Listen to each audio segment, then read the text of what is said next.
আছে দর্শকদের তো কোনোদিন বলা হয় না, সাংবাদিকরা অনেক জ্বালায়। ফুলটা ভালোবাসা দিবসের উপলক্ষে আমাকে আমার খুব প্রিয় মানুষ উনি গিফট করেছিলেন। শাস্তি নিয়ে তো আসলে সেদিন আপনারা ছিলেনই প্রেস কনফারেন্সে, তখন তো বলাই হলো এটা আসলে টিমের ডিসিশন। পরে একটা স্ক্রিপ্টিং প্রশ্ন হচ্ছে আছে, এখন। সেটা হচ্ছে যে তোমার এই জার্নিতে এমন কোনো একটা বিষয় আছে যেটা কখনো দর্শকদের বলা হয় না, বা কোন জার্নিতে?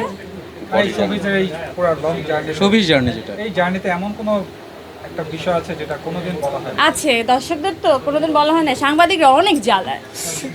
মানে ভালোবাসার জ্বালা নাকি অন্য জ্বালা? এই জ্বালাটা কেমন লাগে? মিষ্টি মুখের জ্বালা, আচ্ছা। না জ্বালালে কি হবে বলো। না, পুরীর সংসার কেমন যাচ্ছে এখন ডক্টর শম্মিল? পরীর সংসার রূপকথার মতো যাচ্ছে, 2 বাচ্চা এবং আমার বাসায় একটা পেট আছে, ওর নাম পুটু। এই নিয়ে আমার সংসার, এই তো, এবং নানু ভাইয়ের স্মৃতি। ফুলটা ভালোবাসার জন্য বা ভালোবাসা দিবসের উপলক্ষে আমাকে আমার খুব প্রিয় মানুষ একজন চয়নিকা চৌধুরী উনি গিফট করেছিলেন 2 দিন আগে। ওটা পরে এসেছি।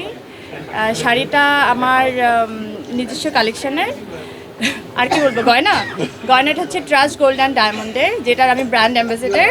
আর কি মান্না ভাই মৃত্যুবার্ষিকী, এটা মান্না ভাই নিয়ে একটু যদি আহারে, আমরা কি মিস করলাম না আমাদের।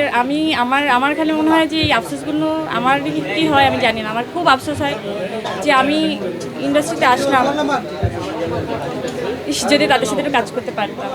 আল্লাহ তাকে ব্যস্ত নসিব করুক, অনেক দোয়া তার জন্য।